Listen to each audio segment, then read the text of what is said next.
Falcha, welcome back to Irish Granny Tarot. We're on part 4 of the dawn of everything, and let us continue.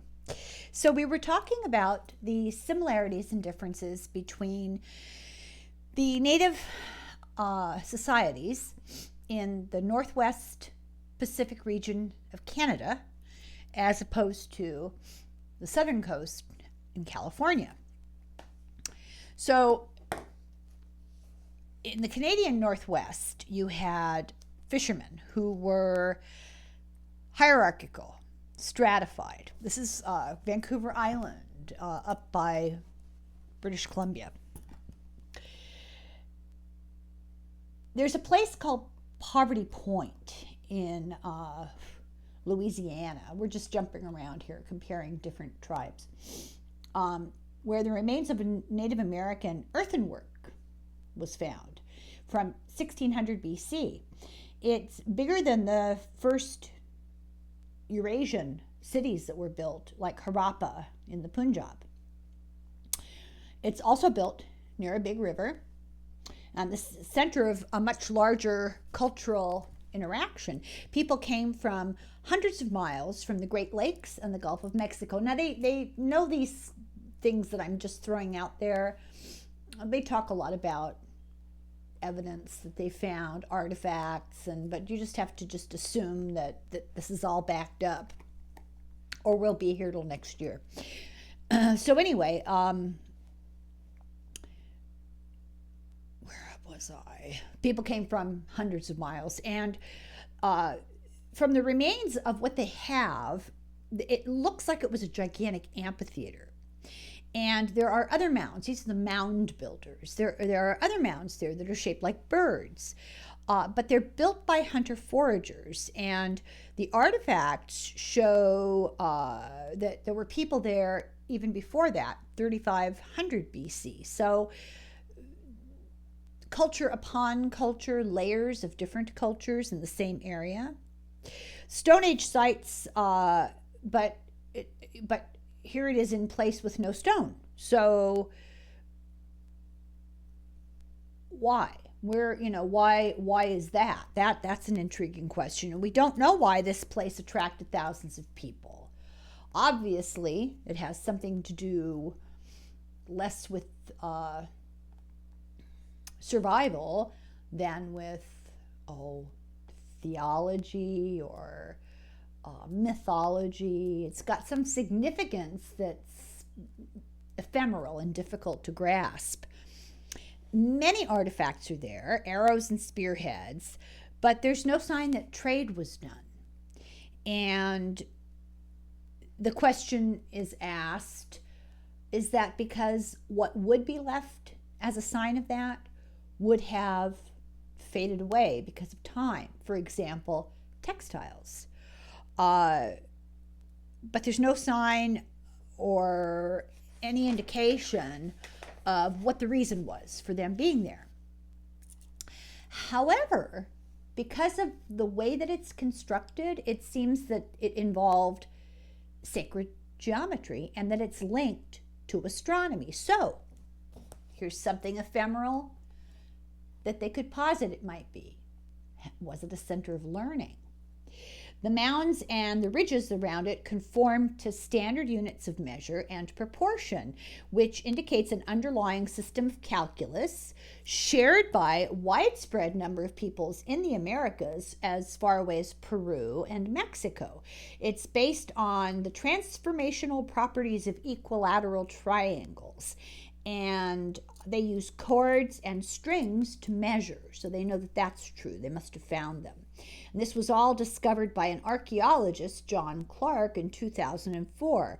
So obviously, quite obviously, these were really sophisticated thinking people. They were using sacred geometry, they were using mathematics, they were building large projects. They weren't tall stone structures, but they were large building projects that would have included the need for cooperation. But they're claiming that they were hunter-gatherers, so That's a discordance. So unless we're dealing with some kind of amazing cosmic coincidence, it means that someone had to convey knowledge of geometric and mathematical techniques for making accurate spatial measurements and related forms of labor organization over very long distances. If this were the case, it seems likely that they also shared other forms of knowledge as well. Cosmology, geology, philosophy, medicine, ethics, fauna, flora, ideas about property, social structure, and aesthetics. And these people and their understanding of mathematics and geometry are scattered over lower Mississippi and part of the eastern woodlands, and here they are in Louisiana, and what the heck is going on here, and this is a pretty recent discovery as far as the purpose of what they're doing. Poverty Point is like the World Heritage Site that nobody's ever heard of. It was a hunter-gatherer metropolis. It was the size of a Mesopotamian city-state. It was huge. And originally, this was called the Archaic Age. Interestingly, it dwarfs Göbekli Tepe, which is the big famous stone thing, and the name of Göbekli Tepe translates into Potbelly Hill, and this place actually does dwarf it. This Archaic Age went from 7,000 years, 7,000 years, 8,000 to 10 to it lasted 7,000 years, from 8,000 to 1,000 BC. 7,000 years is a long, long time to have no idea what was going on. They laughingly say to this, it was just a period of time when nothing important happened. So now we're learning better. And archaeologists are embarrassed. And there are many enigmatic structures around the Atlantic shore and the Gulf of Mexico. They've been made out of shells. They're rings and massive U-shaped amphitheaters. For example, the St. Johns River Valley of Northeast Florida. For example, in British Columbia, there are settlements and fortifications from 2000 BC along the Pacific. And, for example, from 14,000 BC to 300 BC, Japan had the Jomon culture, and it could be divided into intricate cultural subdivisions, and these are each indicative of something different and interesting and very remarkable, not the empty 8,000 years, and in this case it would be, 13,000 years where nothing happened. People used to think this was a very boring time period, but thanks to recent modern development and the repair after disasters like the earthquakes and tsunamis in Japan, many thousands of new sites have been discovered recently, like in the last 10 years. And there's a brand new picture of life developing. Before rice cultivation came from Korea to Japan, there used to be the notion that until that happened, Japan was pretty dull. But no, there was huge amounts of stuff going on. They found cycles of settlement and dispersal, monument building, wood and stone monuments, being erected, being torn down, being replaced, starting all over again. Opulent burials that came and went, crafts that waxed and waned, pottery, wood, lacquer. Lots of different food sources. They grew cannabis for the fiber and for recreational purposes.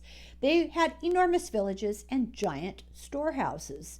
And there's just an entire forgotten social history, completely forgotten, not understood at all. Well, not even known about, really. In Finland, there are the Jotkinkirkko, the giant churches of Bothnian Sea, on the Bothnian Sea, between Sweden and Finland.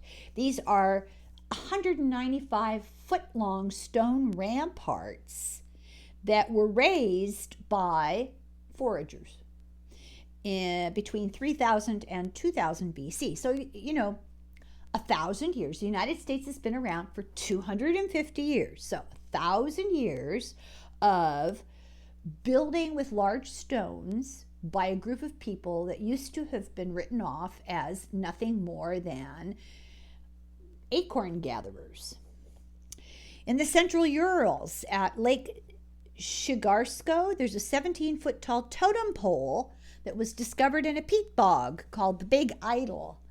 That's from 8000 BC, elaborate, that shows large-scale wood art done by foragers. In Scandinavia, they have burials that are soaked in amber with elaborate poses that obviously are significant symbolically, and enormously wealthy, rich grave goods. And these are foraging societies, and now they're finding that these foraging societies were sometimes monument builders. And it's a surprise because we have no knowledge if they had a king or a leader. We have no idea what was going on. And why don't we know about this? Because this all happened before agriculture became a global thing. And so the myth of forager infantile simplicity is kept alive even today. Is still today. The fact that we're discussing this book doesn't mean that we now have a new historical perspective. We have a new historical perspective, but mainstream history and archaeology has not embraced this, and yet there's just incontrovertible evidence for it. It could be interpreted in different ways, but I don't think that anything that we've covered so far seems particularly conspiratorial or off the wall. And a lot of this is supported by the words of the people themselves when it's a little more recent. Why are we still acting like these cultures didn't exist? And the Native Americans of the time often exaggerated their claims of wealth and bliss to contrast their cultures with Europeans, which they criticized for greed and lack of care. And this played into the hands of colonials, justifying taking their lands, and they were considered children living in a state of nature, not able to deal with the land's going to waste because they're just sitting on it. The agricultural argument is responsible for placing untold thousands of indigenous people globally, a process that included rape and murder and destruction of cultures. It was claimed they lived in a state of nature and they had no legal claim to own the land. They weren't really working it, they were just sitting there. So in 1690, John Locke wrote his second treatise of government about property rights being derived from labor. As you work the land, you mix your labor with it. It becomes a part of you and you become a part of it, and therefore you can claim ownership. Lazy natives don't do that. They weren't improving landlords. Satisfying their basic needs with minimum effort was considered worthless. The land was used for hunting and gathering, but that didn't count. That was, for some reason, that was written off as not imposing value on the land. So let me read you.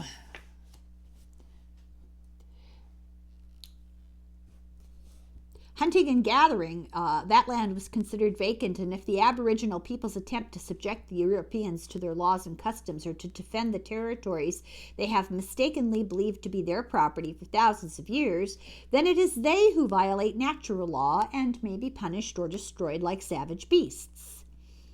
In a similar way, the stereotype of the carefree, lazy native coasting through a life free from material ambition was deployed by thousands of European conquerors, plantation overseers, and colonial officials in Asia, Africa, Latin America, and Oceania as a pretext for the use of bureaucratic terror to force local people into work, everything from outright enslavement to punitive tax regimes, corvée labor, and debt peonage.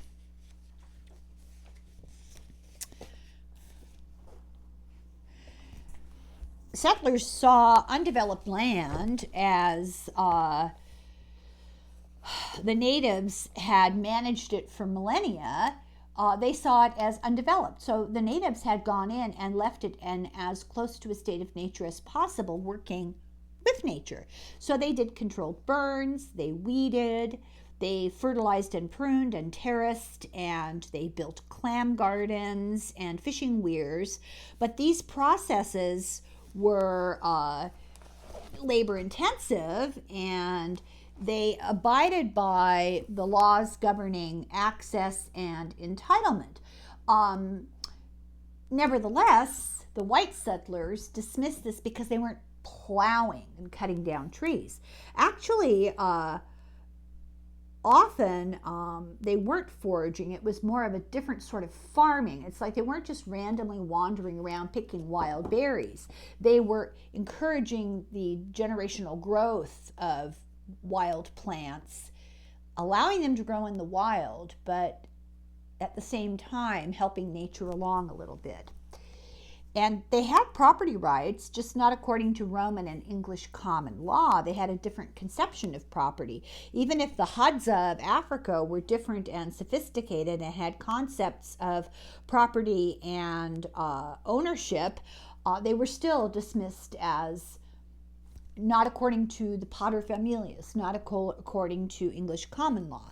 So rarely, they were sometimes allowed different access to the same area in a class system. So for example, there'd be an area that looked like it wasn't farmed at all, but this was an area where natural abundance had been encouraged and protected and helped along. They would go in and leave plants where they were, but remove leaves or weeds, or they would go in and selectively burn things that were choking out the plants they wanted. Or they would prune. They would prune nut trees and fruit trees that were growing in the wild. And then they would have this system of access to the land where you were allowed to go in and use a certain amount, take a certain amount out of the produce, depending on maybe how much work you put in to help prune. Or you could go in and fish off the bank, but you couldn't pick the nuts. You know, they had a whole system worked out. But contrary to this, some other cultures had class systems that were so hierarchical that they even supported social castes and standing armies. For example, the Calusa were a non-agricultural tribe in the west of Florida by the Tampa Bay all the way to the Keys. They had a small kingdom. The capital was Kalos, which is today marked by Mound Key, which is a shell complex that has been left from that time. They were led by a guy called the Paramount Chief, and he was exalted. They ate from the sea. They also hunted deer.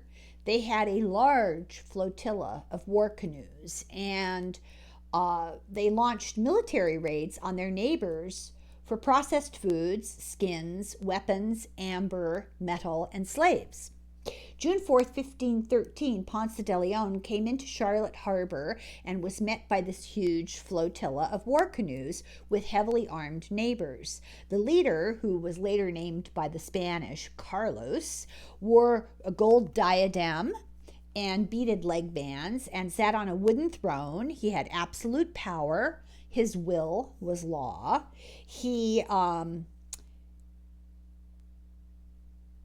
If you were insubordinate, he killed you. And he did secret rituals to ensure the renewal of nature and to establish his supremacy.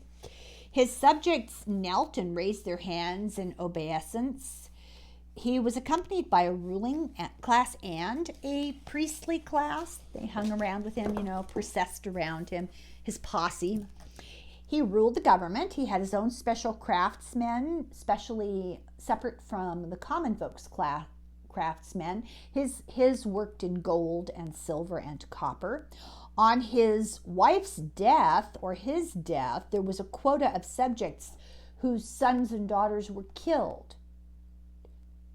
Did they think he was divine? There's that speculation. The economy was coastal fishing, and they also had a series of canals and ponds where they fish farmed in the Everglades.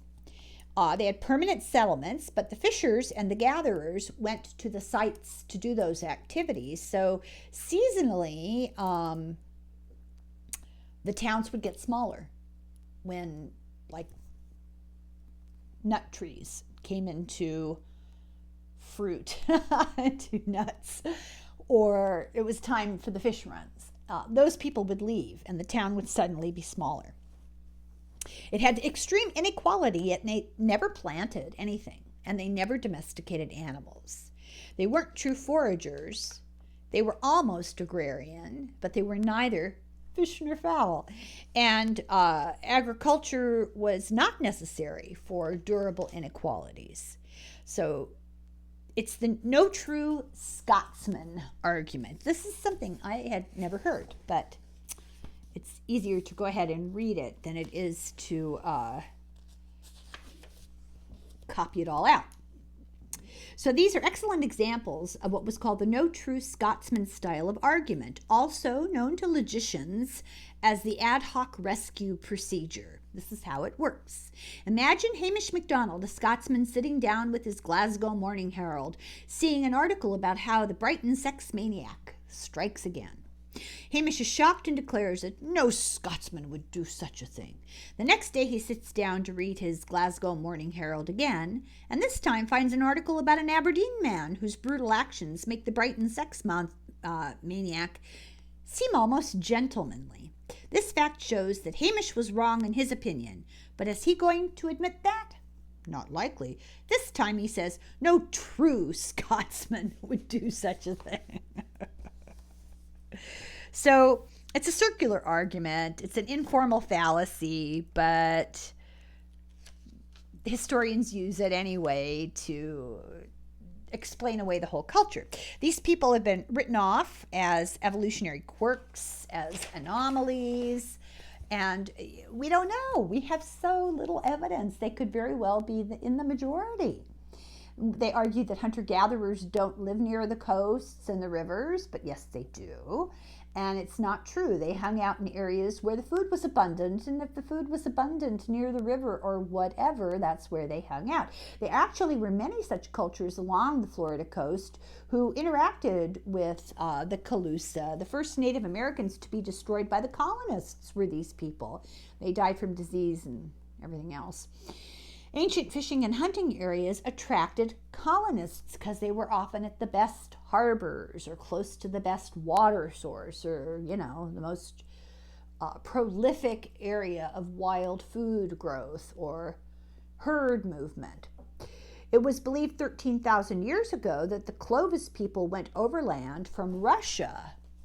I remember learning that. Well, they now know this is not true. So to go back to school and unlearn everything that they taught us. More recent evidence suggests a very different picture, or as one Navajo informant put it, when faced with an archaeological map of the terrestrial route via Beringia, this is a quote, "Maybe some other guy came over like that, but us Navajos came a different way." 17,000 years ago, Europeans came by boat along the Pacific Rim to Chile in South America. And they also made an early eastward crossings. Rising sea levels have inundated the evidence, and new techniques are revealing it. Graham Hancock and his wife did the most interesting book. I can't remember the name of it off the top of my head. I'll have to get my hands on it. She's an underwater photographer. She learned underwater photography for this book. And they went along the coasts of all the major continents and photographed underwater construction from ancient times. And, people tried to tell them, oh, that's just rocks worn smooth by wave action.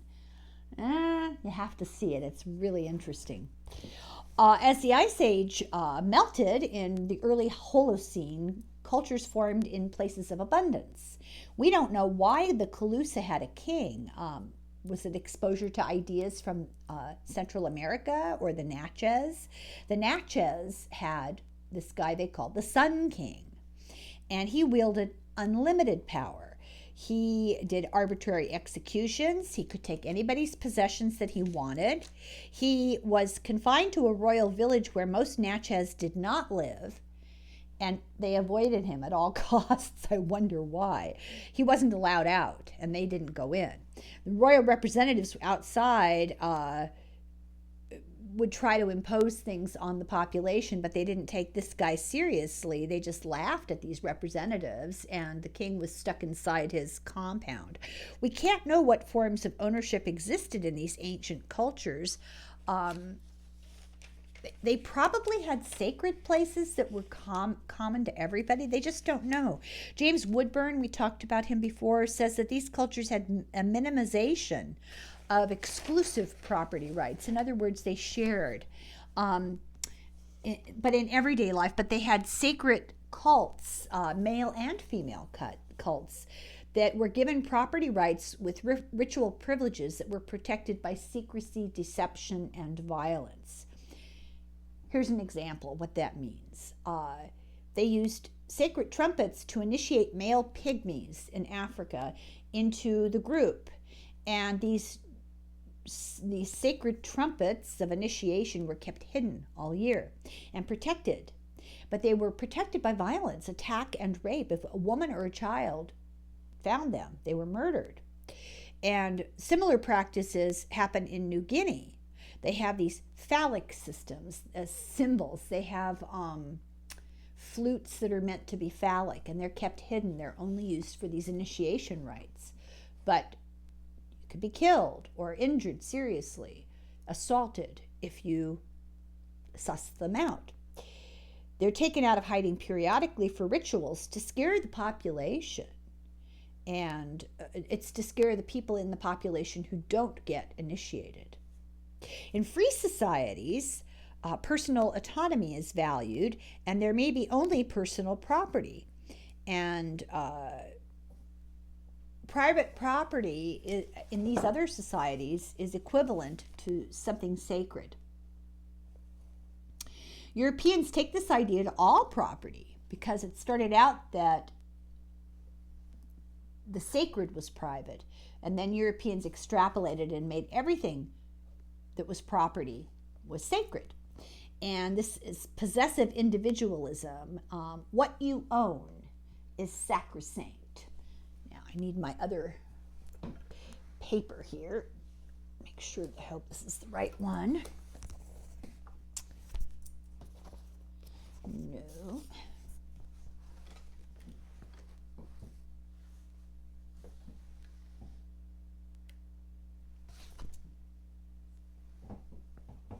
Just goes to show you how many different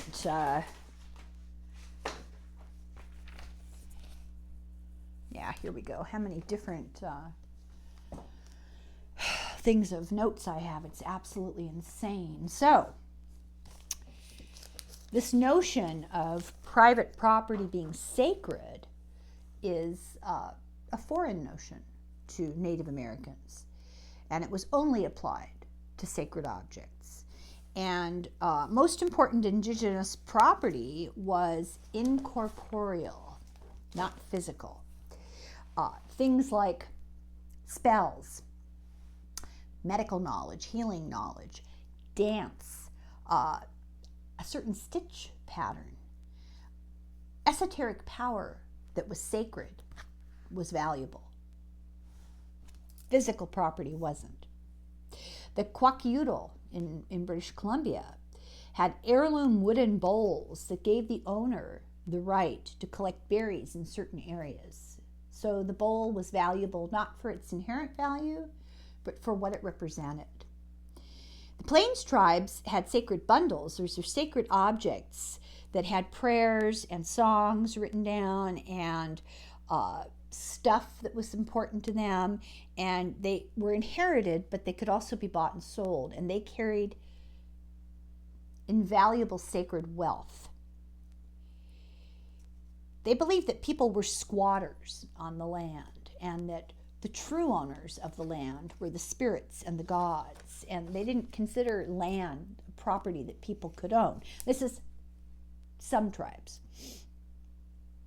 The Plains Indians believed that people were predators or caretakers, and that ownership implies care. So if you're not caring for something, you don't really own it. But they did have animals that they owned. Each clan owned an animal. It was their symbol. And that animal stood for them, but they had to stand for the animal. They had to protect that animal and keep it from harm. So if they were the bear clan, they would not allow bear hunting. They had to promote it and let it flourish. In Roman law, care and share are not a responsibility of ownership. And this is kind of where Western European tradition comes from. There are three basic rights of possession. Usus, which is the right to use it. Fructus, which is to enjoy the products of it, and abusus, which is to damage or destroy it. Those are your rights of property. Or you can be an usufruct, which is the right to use it and the right to enjoy it, but you don't have true possession. You don't have the right to destroy it. So true possession is the right to destroy something. It's just bizarre. The Aranda people in Australia have an initiation ceremony. This is Western Australian desert. Each adult male is given a territory to be the guardian of, and the relics of the ancestors are sacred and usually amount to nothing more than a smooth piece of wood or stone that's inscribed with the totem, and it embodies the legal title to the land. And during the initiation, boys are taught their history and the nature of the land and the resources, and they're given the responsibility of caring for it. It's an example of how ritual behavior is the opposite of daily life. The Paleolithic monument sites may have been used for such sort of rituals where claims to property rights and strict demands for obedience were made of otherwise 100% free people. So in other words, you'd go to Göbekli Tepe as hunter-gatherers, and here were these enormous monuments that were built, and because they were ritual areas, they were sacred, and everything was regimented, and there were demands for appropriate behavior. But the rest of the time, elsewhere, the opposite was true. Hard to know. Property may have begun with the idea of rights to the sacred as exclusive to the initiated. So property got value because it came from the notion of having sacred objects. Therefore, all objects had value. Or because sacred objects were only for the initiated, and that made you exclusive and chosen, that gave property power. So, chapter 5, many seasons ago, pre-agrarian cultural world, it is ignored or mischaracterized by today's historians. They're less concerned about what they were and more interested in what they would become. They're more concerned about extrapolating, well, they were this way so they could become this other thing, rather than let's figure out what they were like. And they ignore the complexity of the societies of huge areas like the Pacific Northwest coast from Los Angeles to Vancouver was hundreds of thousands of people. Populated, diverse, complex. For example, in California, the indigenous there are notorious for their industry and obsession with accumulating wealth, but they're seen as anti-agricultural. Here's a little tidbit. I was taught that the Native Americans of that area were lazy and had nothing to do all day but lie around, and they had no ambition and no direction in life until the Spanish came and gave them Jesus and put them to work building missions to give them something useful to do with all this wasted time. Dirty, lazy Indians. Nobody said that, but obviously that's what they were implying now that I'm old enough to look back and realize it. All these years I thought, well, they had some sort of culture that you could believe it because the weather is perfect and food is in abundance. It's like the Garden of Eden there in Southern California. You know, if you're lucky enough to live around fruit trees, you can never have to hunt or gather or whatever. So it's believable in a way, but it assumes a racist notion about Native Americans. And when you're a child, you don't necessarily get the nuance of that. As an adult, now I see what they were saying. I mean, they enslaved these people and they destroyed their culture. We were told, oh, look at the beautiful job they did building the mission. It's terrible. Anyway, I had no idea until I read this book what their culture was really like. I was shocked. So, their culture's been explained as a result of the environment. They had more ecologically efficient sources of food, but this covered great distances and various ecosystems, so there was no single environment where all the natives were exactly alike. Some of them had access to nuts, some of them had access to fruit trees, some of them had access to pine nuts, and it's just dependent. They seemed to reject planting foods, which they could easily have done. I mean, anything grows there, but they grew tobacco and they grew clover and they grew a thing called Pacific silverweed. All of these were used as in special feasts and rituals. Therefore, they did know how to grow things, but they didn't bother. It was too much work. They didn't need to. They had access to food. Part of the bigger question is, why do people tend to want to distinguish themselves, to have a different culture from their neighbors? You know, what is that about? And it was assumed that if people had a common language, that this common language joined the people and they would all be alike, and that they discovered Indo-European family of languages diverged from the same source, and language is always changing and it changes at a steady pace. So it's possible to trace changes in language over extraordinary long periods of time. History said maybe these linguistic drifts, as they're called, may have accompanied companion changes in culture. Drift, gradual change. Populations migrate and get isolated and form characteristic languages and cultures, but that doesn't seem to be reflected in the maps of language and culture that they finally put together on top of each other and compared. They found that people living near each other had more in common, even if their languages were different. And the farther apart they lived, even if they spoke the same language, the more different they would be. And why was that? So the idea of language and culture confined to one area and being a product of the modern European nation state. We assume that because of what we're used to in Europe, but it's not really true. Historians called regional clusters of societies cultural areas or cultural circles, but we don't really use that idea today, and maybe we should.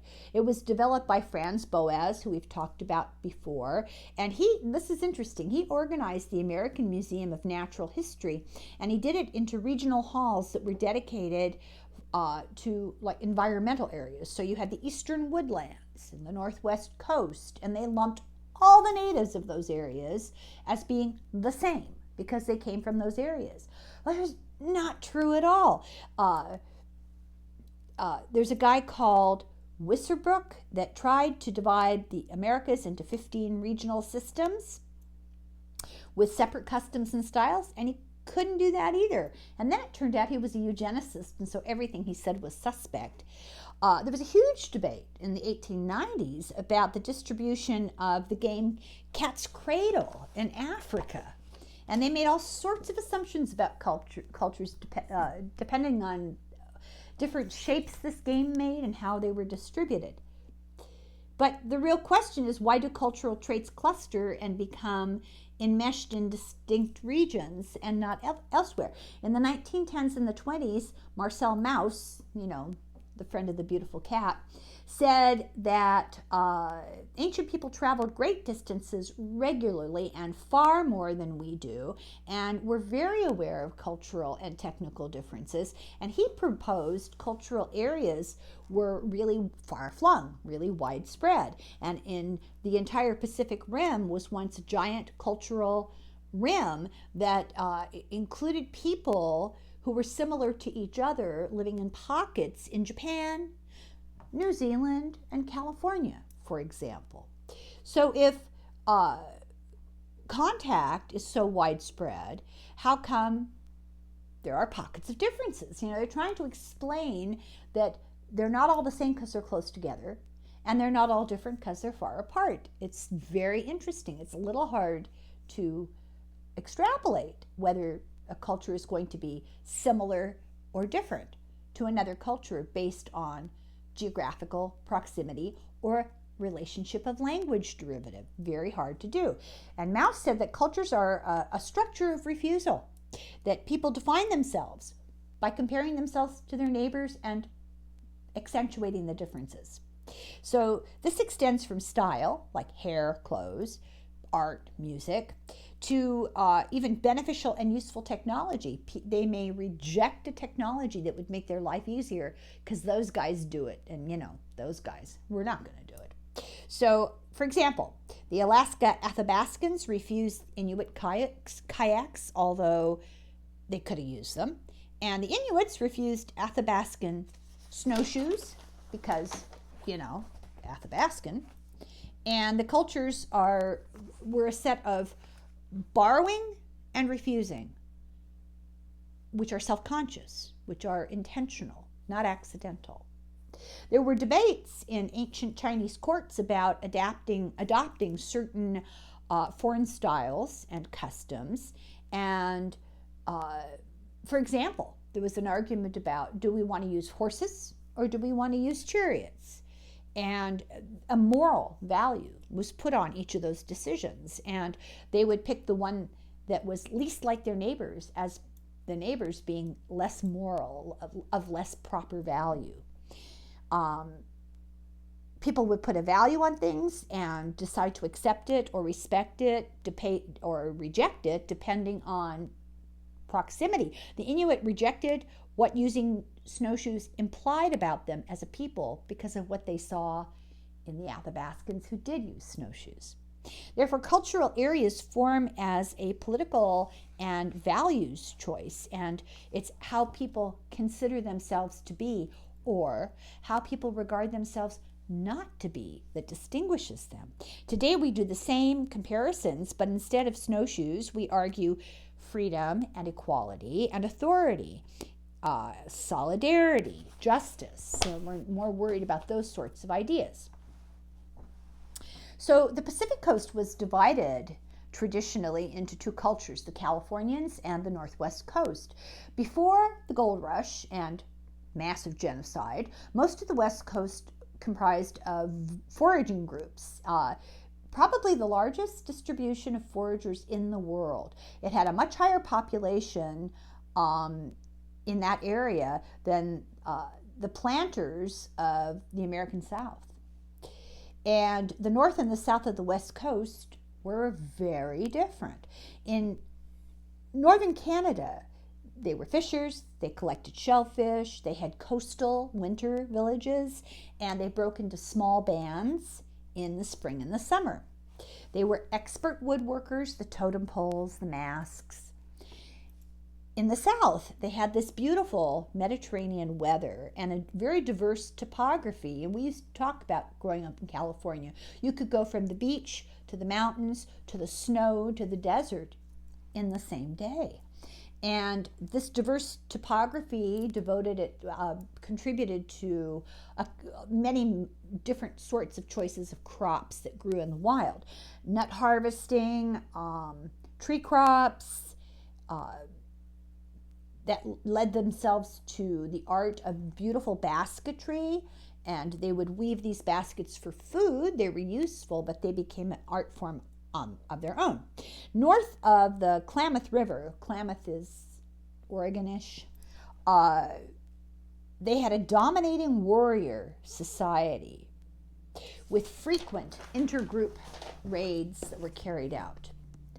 And large parts of their population were chattel slaves. So how did this happen? You've got these peaceful people living in the south, and you have north of the Klamath area, you've got a militarized, authoritarian, warrior, slave society. Well, historians didn't really ask. They lumped all of them together because they were from the West Coast. So any differences were written off to the availability of food sources. Fishers were more warlike because they had to be. Foragers didn't have to kill anything to eat. And The research is interesting. A 20th century anthropologist called Walter Goldschmidt said that Northern California, just south of the Oregon Mountains, there's a group of people called the Yurok who lived there. And they used white dentilium shells on strings as money. And they wore headbands of red woodpecker scalps. Oh! And Europeans called a variety of native trade objects money, like the wampum that was really a political thing. It was never used to buy or sell ordinary objects between indigenous people. It was used by settlers as money later, but never by the natives. And it was used more as a symbol of contracts and political agreements. In California, the Native Americans used their brand of currency, whatever that would be, but they emphasized thrift and simplicity. This is so interesting. I'm beginning to think that all the conservatives in Orange County come from the same Paleolithic peoples. They had a cultural disapproval of wasteful pleasures, a glorification of work. They were very conservative. They entertained what we would consider puritanical ideas about gender and life in general. The guy who claimed all of this is a guy called Max Weber. He called it the Protestant ethic and the spirit of capitalism, he wrote in 1905. And it answers the question, why did capitalism emerge in Western Europe and not elsewhere? That's what he's trying to say. He said that it was a moral imperative, puritanical. He observed everywhere else in the world where people engaged in commerce for money, they eventually built palaces and enjoyed a life to do good works and have festivals. This is capitalism. And it's not real capitalism, but it's the constant reinvesting. Real capitalism is the constant reinvesting of wealth. It's using wealth to make more wealth. And the first capitalist in an ancient community would have been disparaged. They would have frowned on it. And he said that this actually doing this would make somebody a hero, and it's why puritanical Christianity, Calvinism, was necessary to make capitalism possible. They didn't believe in spending money. They had the support of their fellow moral community who supported everybody else was going to hell. It was a closed community. And the Aboriginals in Lower California didn't practice real capitalism. They didn't have interest and investing.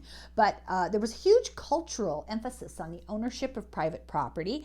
Everything was privately owned, even natural resources. And in Northwest California, wealth bought everything. It bought status, resource, food, honor, and wives. The Yurok believed that all people, now that's Southern California, think Orange County, that's what they were like.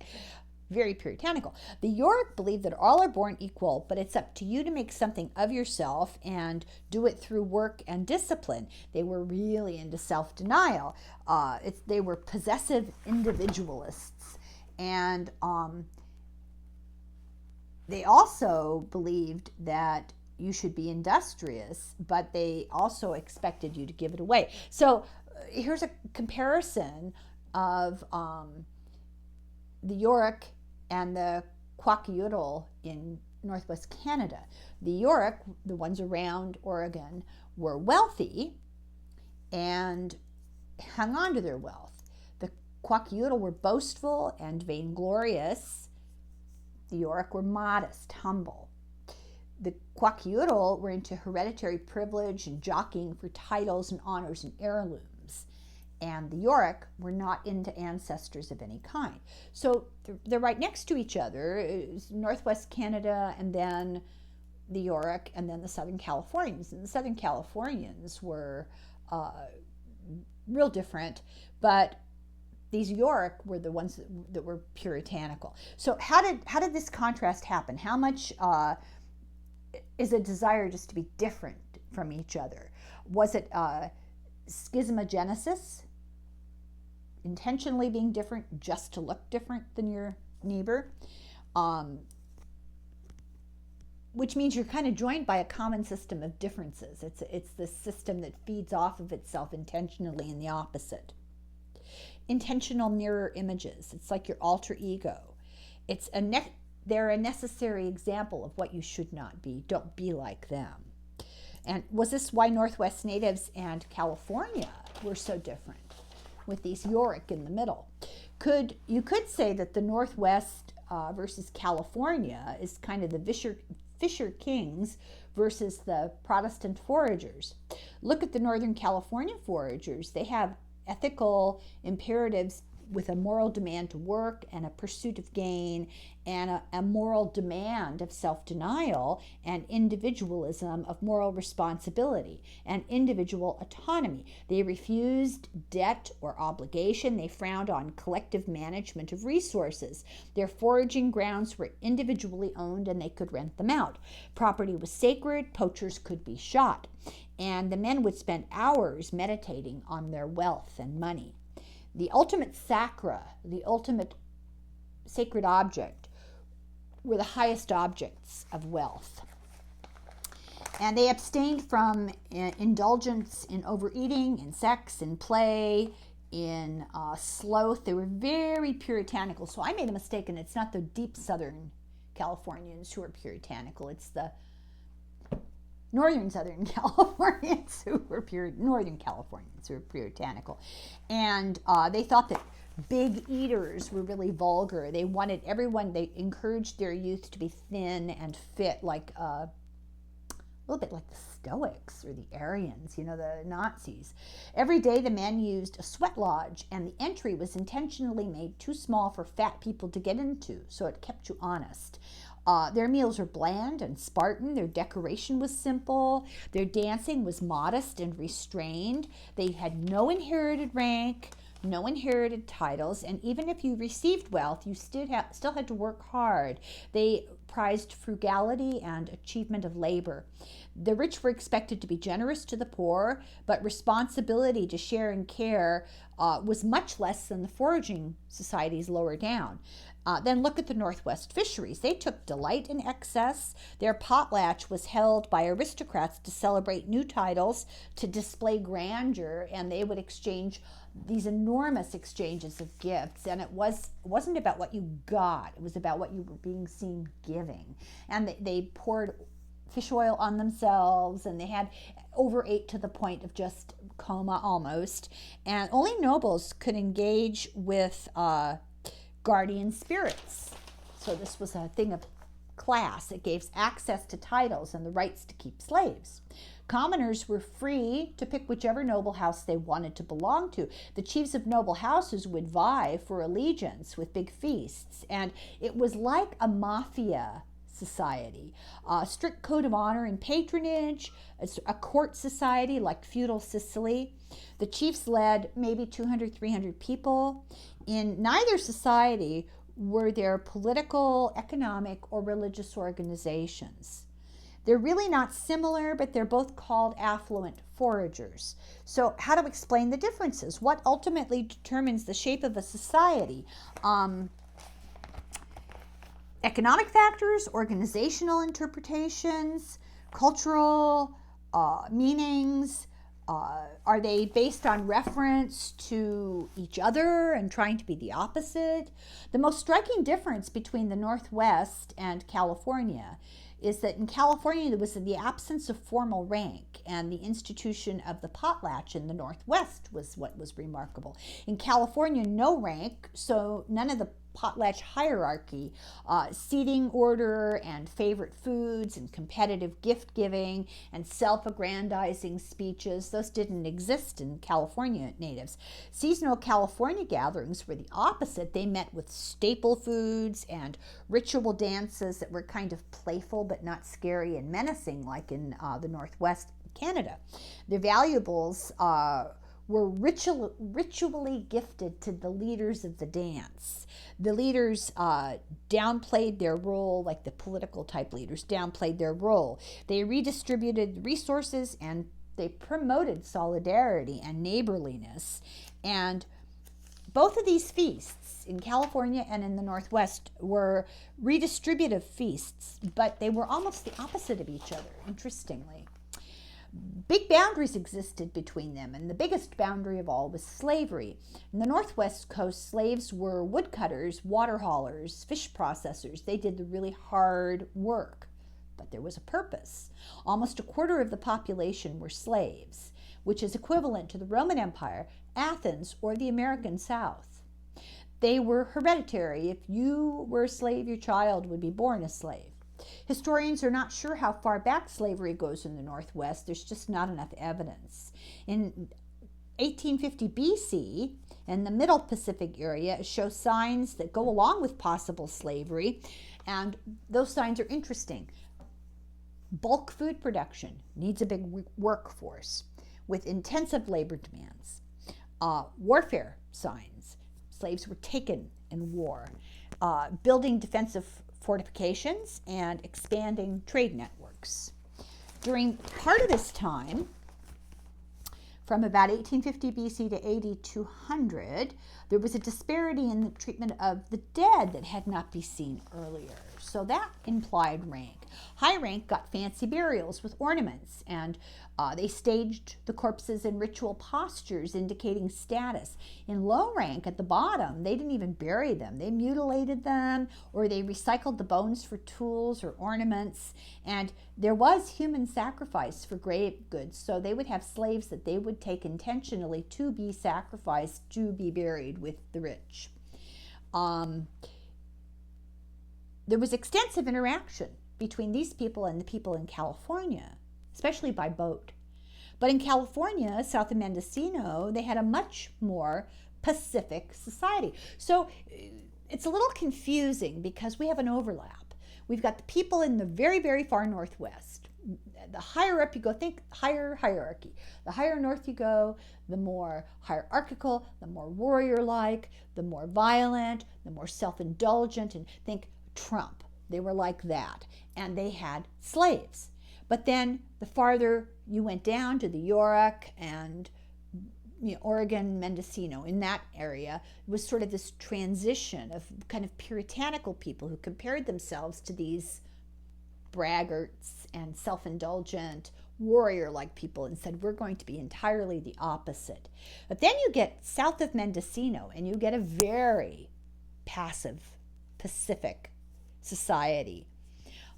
Slavery was unusual in Native American culture, but it had distinctive features across the entire continent, including the tropics. They were called capturing societies.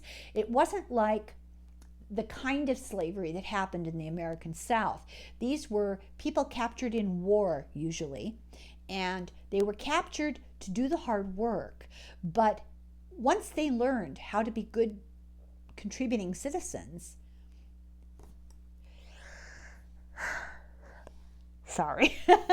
then they became adopted into the culture.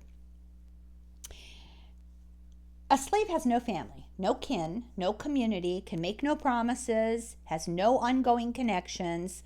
In fact, the word friend comes from the same root as the word free. Slaves didn't have friends. They were entirely under somebody else's power and command. Most slaves were war captives. It was economically smart to take fully capable workers. You didn't want to take children that you had to feed until they could work hard enough. They couldn't force their own people. They had this non-coercive society where they could not force their own people to work any harder. So they took slaves to do the hard work. But then they were rewarded by becoming adopted members of society. It was very rare that a slave would remain in that no man's land of slavery forever. The Amerindian capturing societies believed that they were taking the slaves for their life force. It went beyond just being workers. They wanted that life force. They considered the vanquished prey that had to be cared for like domesticated animals, and once socialized to their culture, they stopped being slaves. They became fully functioning members of society. They might be kept in a pool of victims. This is if you're really unfortunate, and you would await sacrifice and sometimes be ritually eaten. sort of a the authors of the books made a little aside here and said sort of a literal reenactment of the worker boss relationship. Slaves often were used to care for the noble classes, to care for the rich children. Most natives, interestingly enough, called themselves by their language's equivalent of the words human beings. They were referred to by Europeans in derogatory terms. The Eskimo, the white people called them Eskimos. That's not what they call themselves. Eskimo means people who don't cook their fish. The Iroquois is a word that means vicious killer in Algonquin. Also, these societies took pride in taking captives and turning them into proper human beings. Slaves really were an anomaly, and those that were not killed as sacrifice were adopted. Very few were trapped in the lives of caring for others forever. So I'm going to stop here, and I think I'm going to stop for the night. It's really dark. It's hard to see in here, and I'm starting to get the sneezes. It's allergies. I'll be back. Perhaps I'll do a little bit more tomorrow. We'll see how the weather cooperates. I need to go for a walk. I couldn't even go out today. It rained so hard all day. But if it's a little lighter tomorrow, maybe I'll do an hour or two in the afternoon. We'll see. I don't know. You don't care. You'll find out. But in the meantime, I hope this is interesting. I hope you're enjoying it. Thank you very much for watching. And we'll be back with the story of the Chetco Nation of Oregon. Pretty interesting. So thank you very much, and Slán go fóill and Slánte.